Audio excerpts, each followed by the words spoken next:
Hi, everybody. We're going to get started. Thanks so much for joining today. My name is Steve Zeller. I'm VP of Products here at Logicworks, and today we're going to be talking about HIPAA and HITRUST on Amazon Web Services. Just a few points of business. We're going to send out the slides after, so you will have access to that. And we are taking questions via the webinar controls here, and we'll be answering them at the end. So if you want to submit questions to us, please go ahead and do so. Thanks again for joining.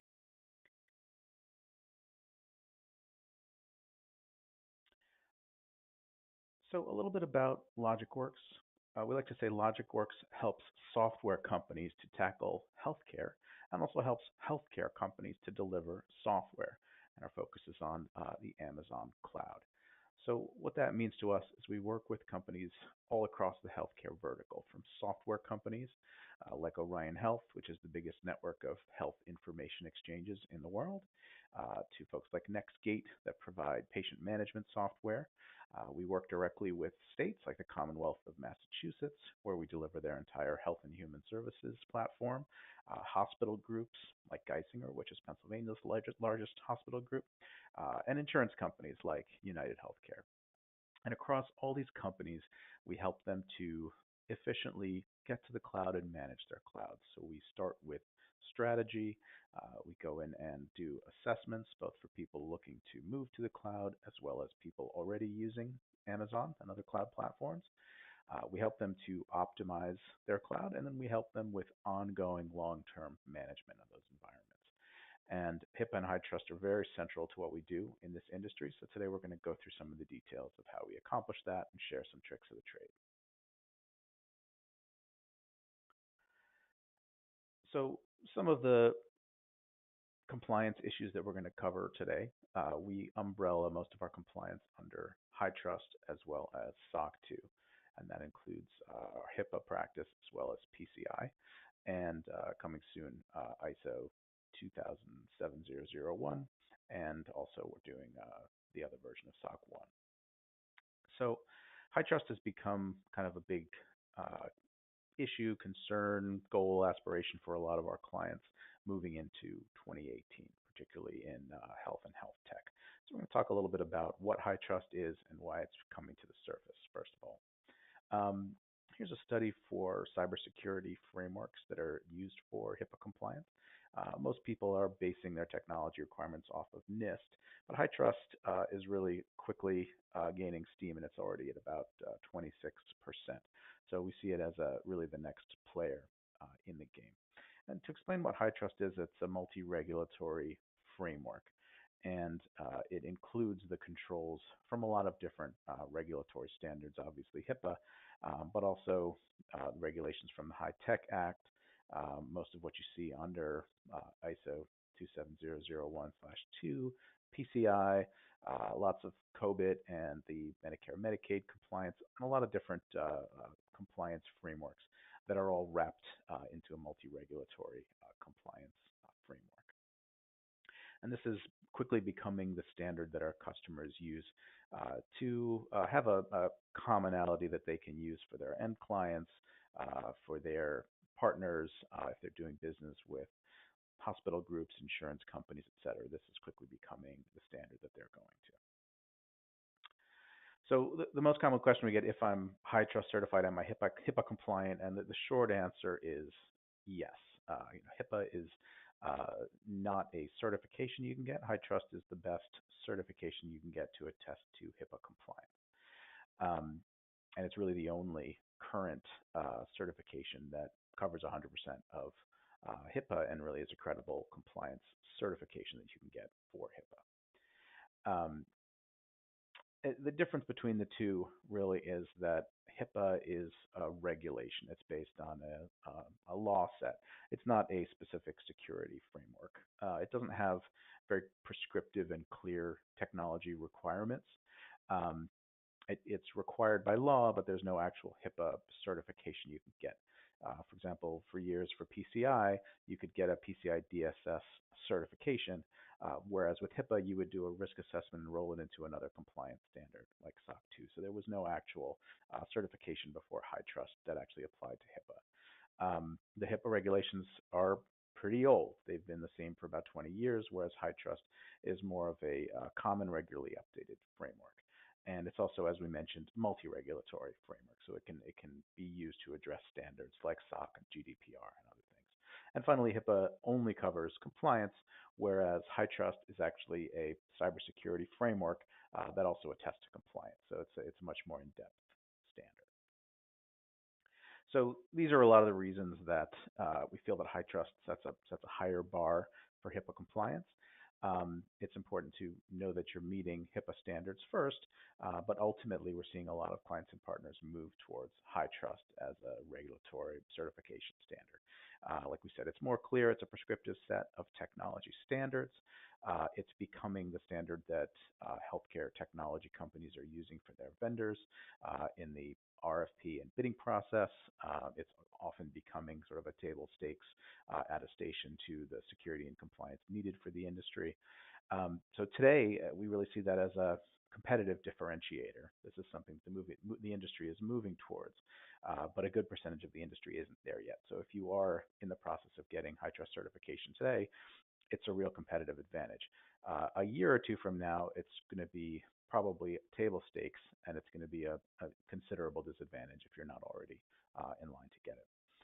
And also, of course, it's a real prescriptive security framework as well as just a compliance standard.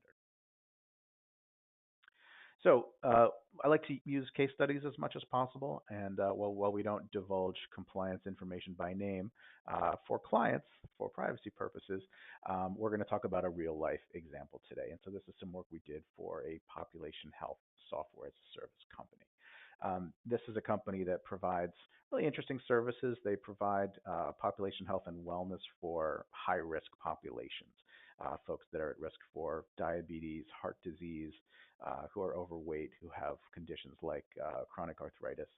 And they work with hospitals as well as providing a direct online resource for these populations. And they provide wellness programs and then also metrics and analytics to demonstrate the efficacy of those programs and to demonstrate that they're actually improving the health and reducing risk for these chronic diseases for these high-risk populations. This was an existing client of ours that was already on Amazon, and the parent organization, an insurance company that they were working with, decided that HITRUST was going to be the new compliance standard, as we mentioned, as many are. And so they were already doing HIPAA risk assessments. They were already HIPAA compliant, but they had a really ambitious timeline to implement HITRUST. And they wanted to do this in less than 6 months, which is, I would say, not that common. Usually people give themselves a year, 18 months, something like that. So this was an aggressive timeline, but they were well positioned. They were already in the cloud. They were already taking advantage of a bunch of our services. Sorry about that. And they were already HIPAA compliant, so they did have a leg up. And the little bit of the process we go through, right? So we help these clients to come up with kind of a strategy and a plan for compliance. And so that means identifying the controls, who owns them. Is this something in the client's purview, in Logicworks' purview, that's natively Amazon's purview in the cloud? And what are the different types of data? How do you classify them? What are the sensitivities of the different applications in the portfolio? Then we want to enable some of these controls, right? So we're identifying where the gaps are and what the remediation steps are. We like to use automation as much as possible to cover these, and we'll talk about that in a little more detail in a minute. Then they're going to do a self-assessment, right? So HITRUST provides a self-assessment mechanism where they can go through their own workloads, look at point-in-time data on what they're doing, look at the existing reporting, and then encapsulate all that into a self-assessment report that they can use to kind of kick off their compliance process. That then leads to some remediation and then to the formal assessment. And after the formal assessment, it's really a fixed state. Nothing from that point can be remediated or added.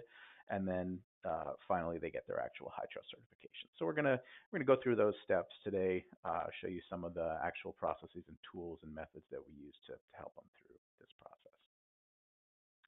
So number one, you need to have a qualified auditor, a cybersecurity framework assessor. This company chose Coalfire, who also is our HIPAA assessor, and also I believe Amazon.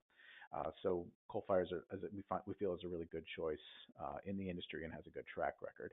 But there's a number of qualified assessors out there who can perform the cybersecurity framework. Next, they subscribed to the actual HITRUST product, which is called MyCSF, or My Cybersecurity Framework. And it's a portal that actually takes you through the process.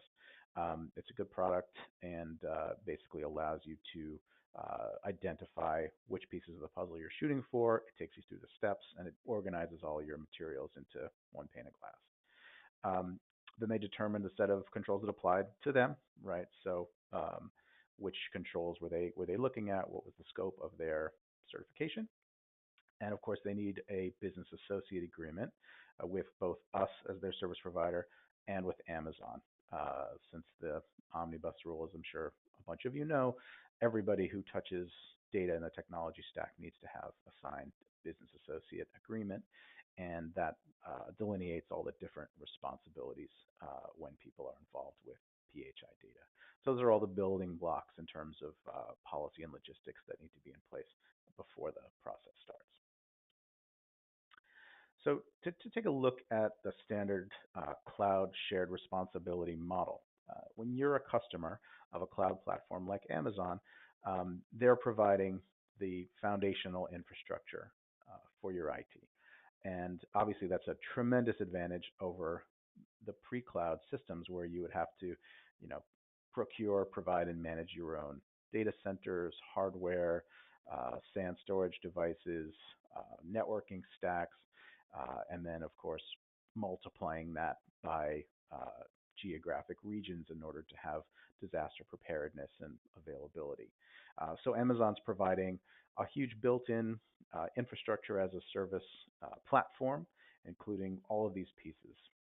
On-demand compute storage, platform as a service, offerings like database platforms, networking tools like load balancing and DNS management, a global network of regions split across availability zones or data centers, and a whole content distribution across different edge locations. So that's a huge asset, but as a customer out of the gate in the cloud, you still have a lot of responsibilities because Amazon doesn't configure their system for you. They're not a managed service provider. They're a cloud service provider. So in your responsibility, in your bailiwick, you still have to handle these different categories that you see above in orange.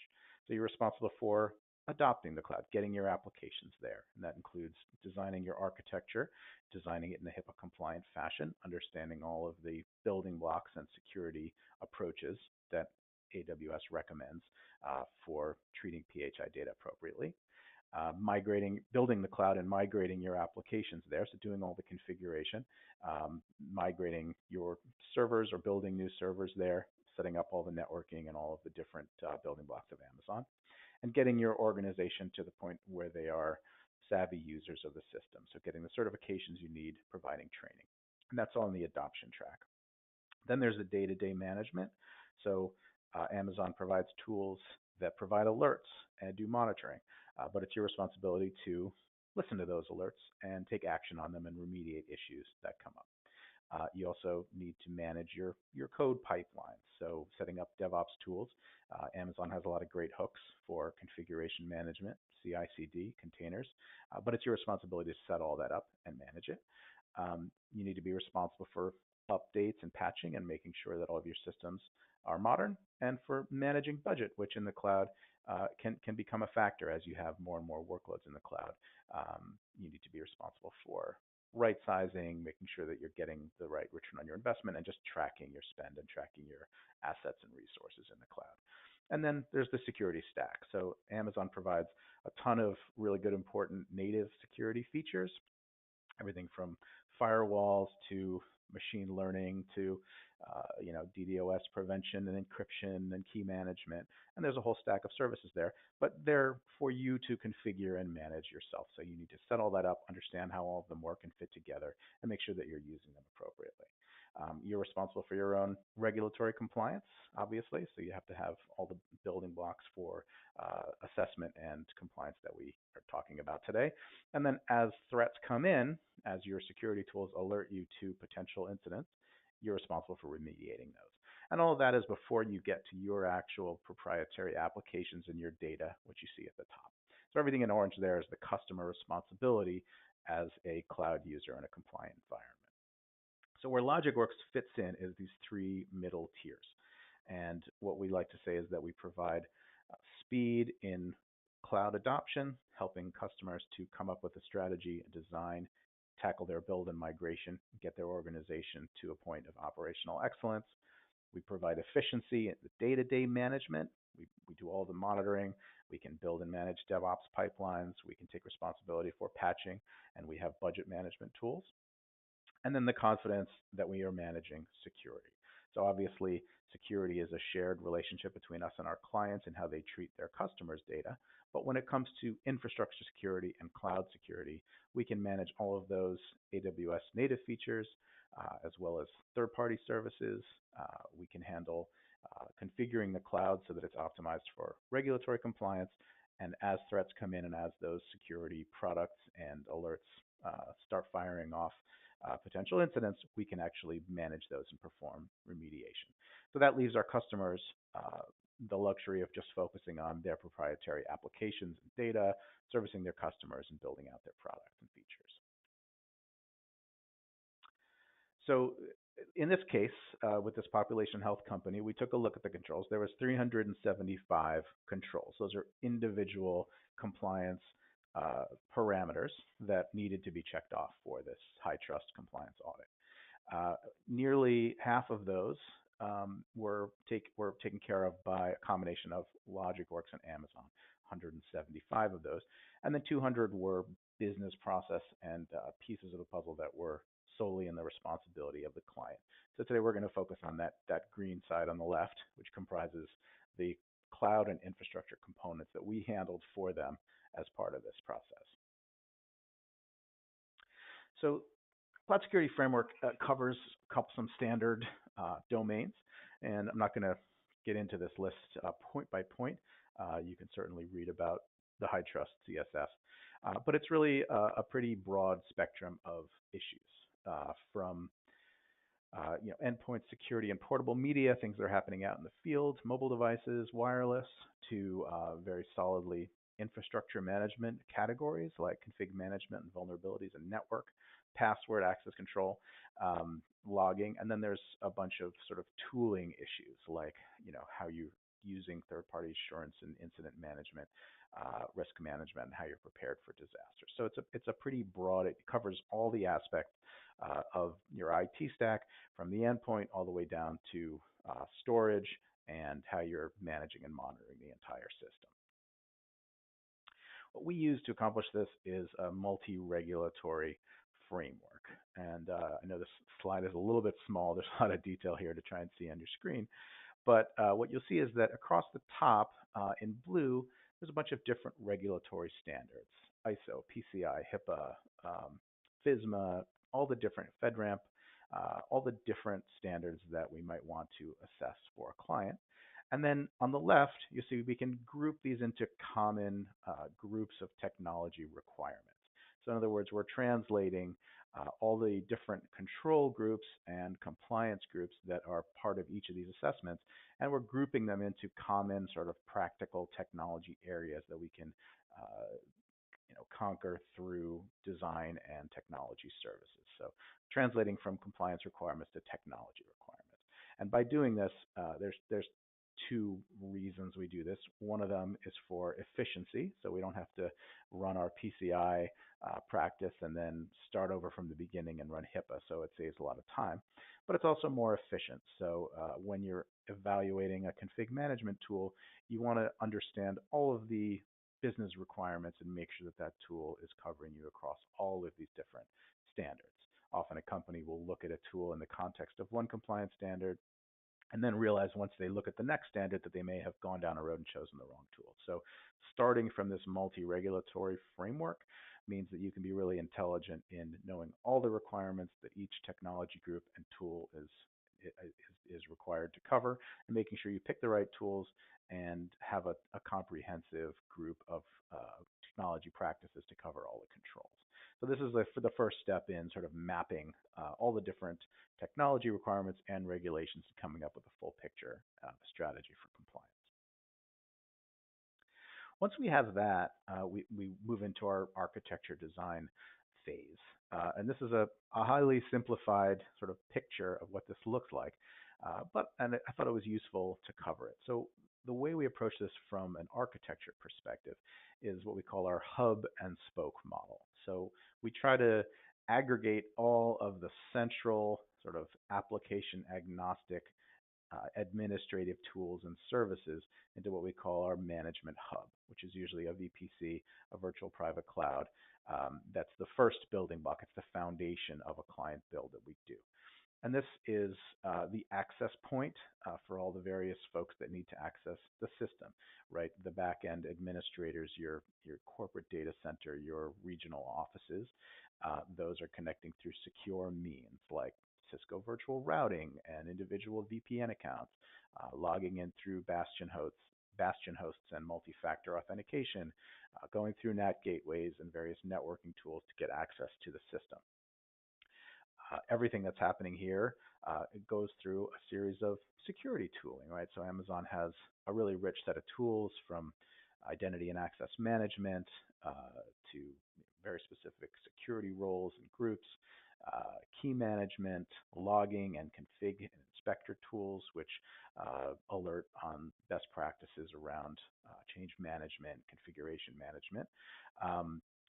Flow logs, logging that audits everything that's happening on the system and sends it to a persistent storage medium. This type of system also encapsulates like Active Directory and individual security tools like intrusion detection and log management. It's got our config management tools like Puppet Master and Foreman in there. And then it's got our access both to the public internet and to the other VPCs that hold specific application workloads. So that's your network, ACLs, your internet gateways, and then access points to the applications. So all that is contained in this hub. And there's two reasons we do this. One, it's cost efficiency. So you don't have to keep rebuilding these tools for each new line of business or each new client or each new application that you build out. You have one central repository for all the administrative tools that can be leveraged across your entire business. And two is just the efficiency of it in terms of a time to market perspective. So build all this first, make sure that we call your minimum viable cloud passes muster with all the security and compliance requirements that you have.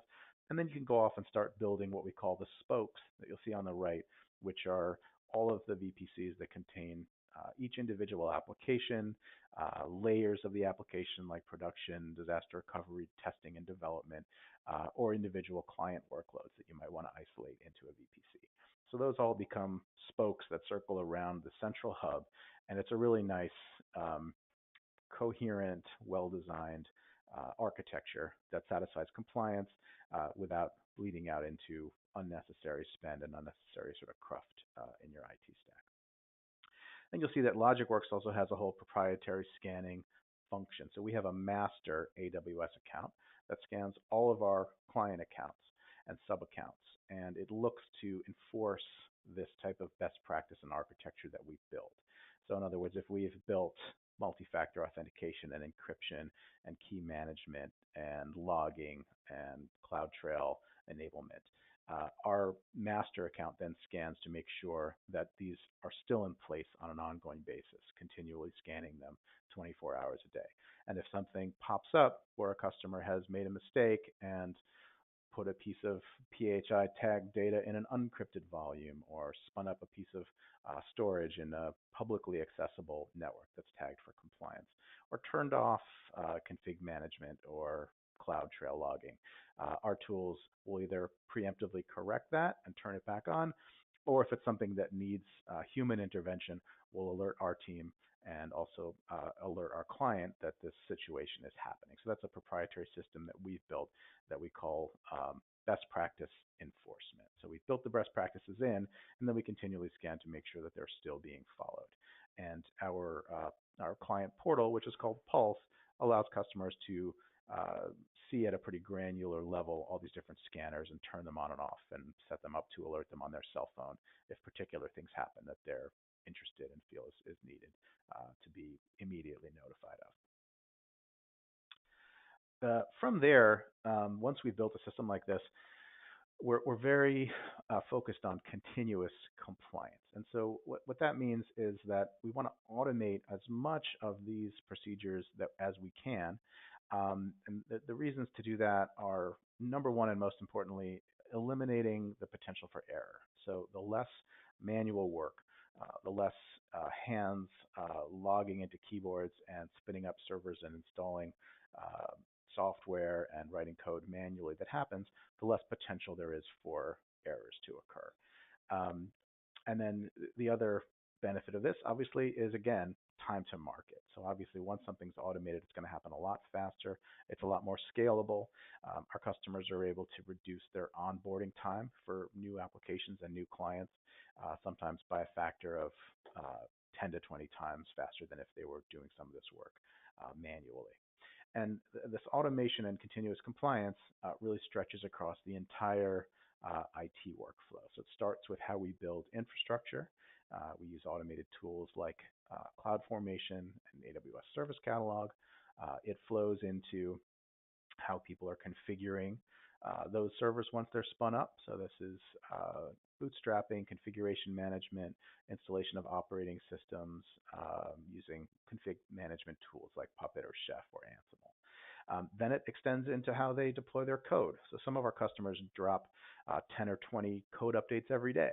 And the only way they're able to do that efficiently is by automating code deployment, integrating their CI with their continuous integration with our CD, continuous deployment. And we do that through tools like AWS Code Deploy or folks that are using containers with systems like Docker or ECS or Kubernetes, and also third-party CI/CD tools like Jenkins and Travis. And then through that process, it also extends to management. So in that configuration management system with Puppet, we've installed agents for some best-in-breed third-party tools that are going to provide metrics and visibility and compliance and budget and security information and insight into those environments. And these are tools like Datadog, Alert Logic, who is a key security partner for us, Cloud Checker and Cloud Health, which are excellent systems for seeing your spend and resource allocation in the cloud and monitoring. So once you have this entire system, or as much of it as possible, automated, you have very efficient process for maintaining compliance, and you've made the game of attesting to compliance much simpler because you have predictable outputs and your time to market is a lot shorter and you have less room for error. So it's really a win-win across the board implementing all these tools. So here's a picture of how that all kind of fits together, right? So we start with CloudFormation. We're deploying a stack of instances and network settings and all of the kind of AWS console level controls and configurations that are needed. It builds a whole virtual private cloud or multiple virtual private clouds from that CloudFormation template. And then it launches each individual instance from the Amazon machine images and the configuration management that's happening through Puppet. And so now you have kind of a full stack of network settings, security groups, third-party tools that are already, agents are already installed. You have instances using the latest hardened operating systems. We use Department of Defense standards for hardening. And then you have all of the operating systems and packages installed. You have tools like intrusion detection. You have your storage setup, encryption, password management, log management, authentication. And then so finally, once you have a deployed instance, we like to say there's quote unquote no snowflakes. This is a very standard process that is manageable across all of your different cloud resources from a central administrative perspective. In terms of the actual flow of data, once we've used that automated system to install all these tools, there's a really nice manageable flow of information coming out of them. So the central point is from CloudWatch and CloudWatch logs, where Amazon console level information is being collected. There's also config, which is sort of uh, consistently monitoring change management and configurations. We mentioned alert logic, where this intrusion and threat data is coming from, and also our proprietary scanners. So those are all sending data through this simple notification tool at Amazon. When one of those notifications fires off an actionable item, it uses serverless technology via AWS Lambda to perform a specific function. So we have data coming from any one of these sources that's triggering a serverless event. The point of serverless being that we don't have to have a whole group of servers for all of our clients sitting there waiting to be used. They're only the resources are only spun up as required, and then that resource is going to perform a specific action. So it's going to alert our 24/7 network operations center. It's going to trigger a notification to a customer through our Pulse portal, or it's going to set off an alarm and follow an escalation process that's been already established. There's a bunch of specific security tools that are involved in this process. We mentioned Alert Logic, which is what we use for intrusion detection, log management. We use Trend Micro for malware, file integrity, and a few different things.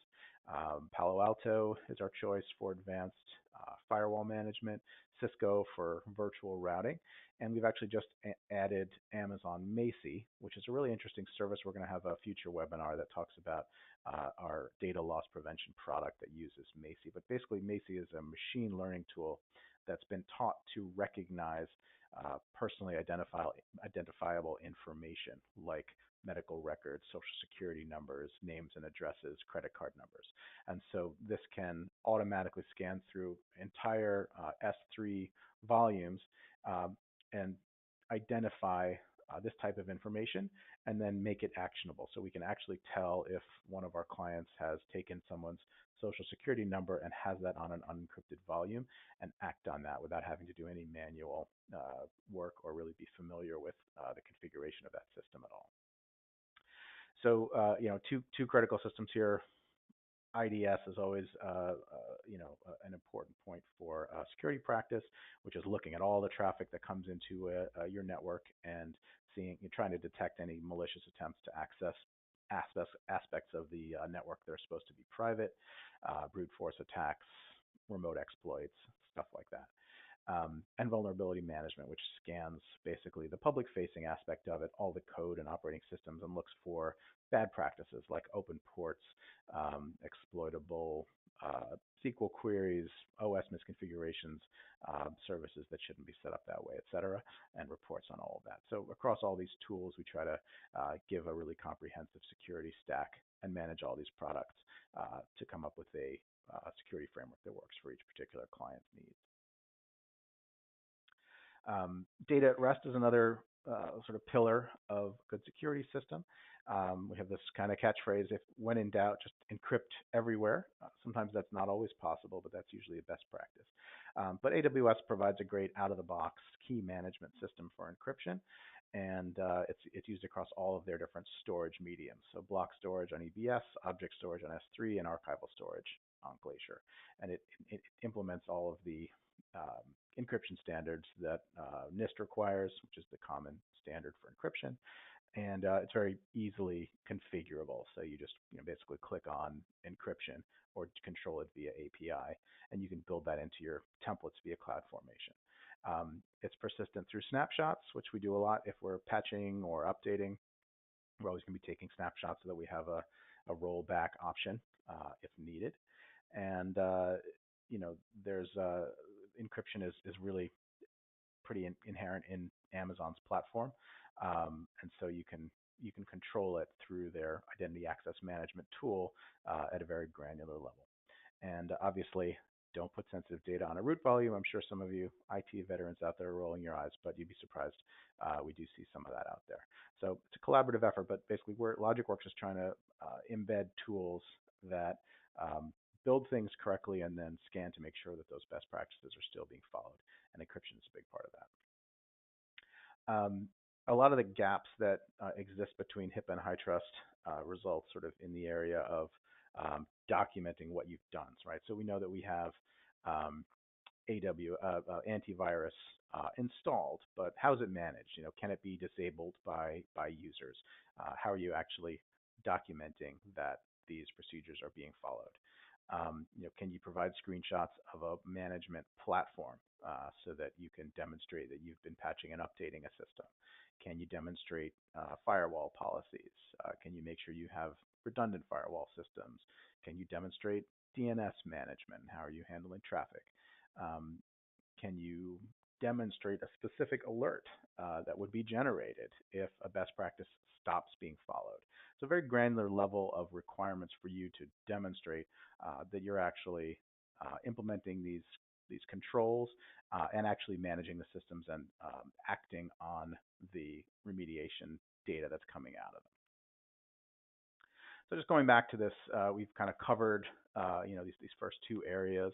We identified all the controls needed. We've classified the multi-regulatory framework, their different applications, grouped them into areas of controls. We've built out our system and remediated these various areas from storage to automation to architecture, et cetera.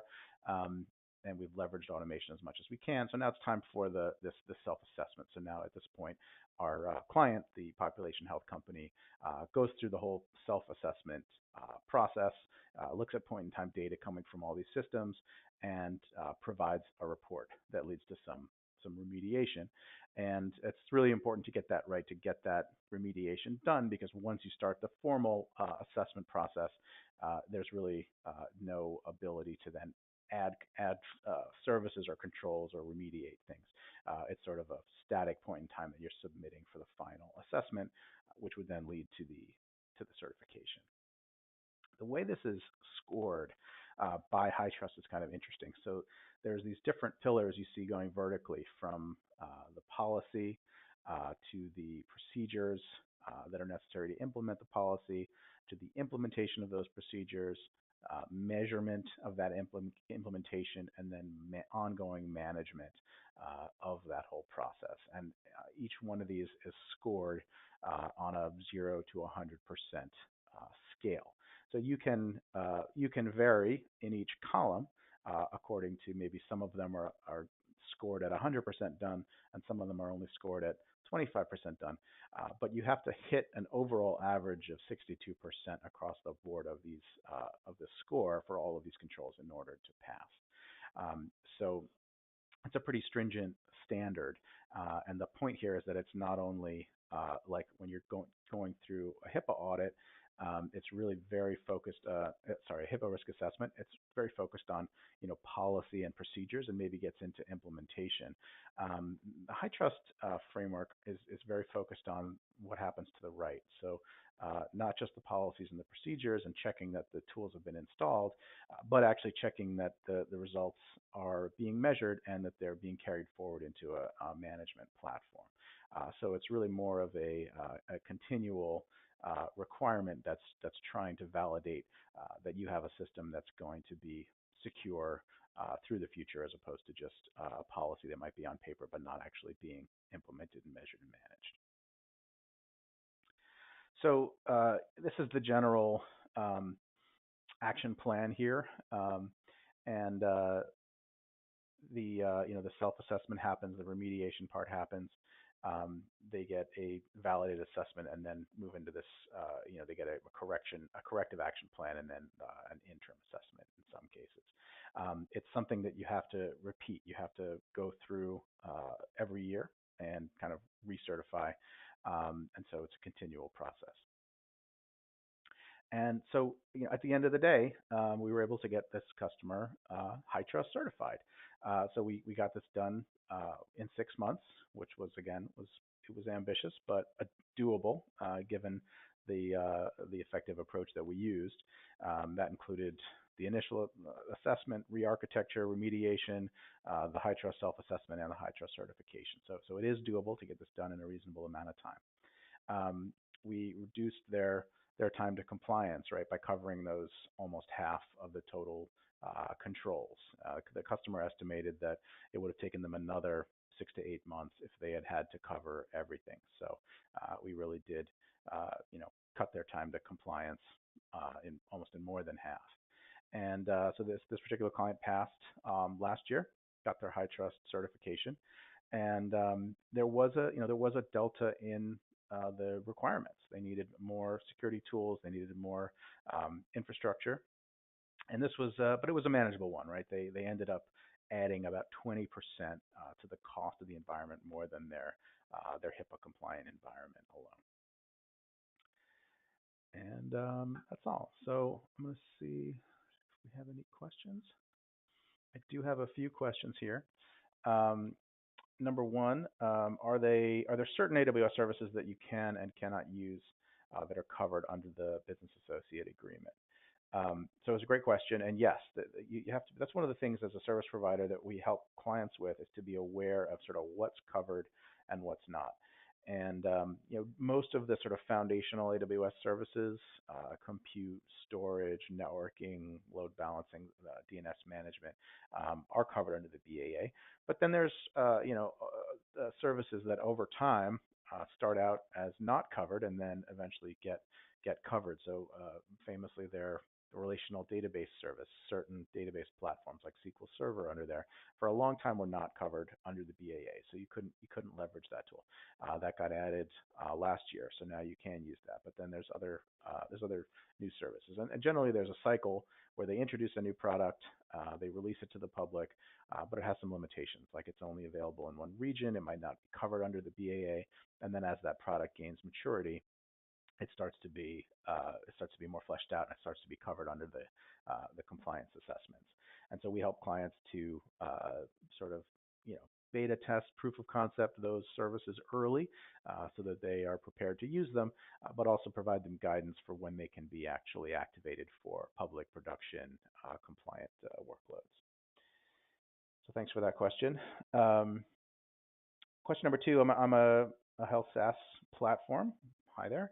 How valuable is it to get HITRUST certified? So, I mean, what we've seen is that just using the example of this population health company, it does a few things. It shortens your sales cycle, right? So if you may be able to get through sales engagements without it, but if you have it, it's a common prescriptive platform that a new customer is going to be able to understand really easily. It's going to be clearly documented, and it's going to include not just the compliance data, but also specific sort of technical controls and services. So it's something that you can use to demonstrate your level of compliance, and we feel like it's the most effective tool.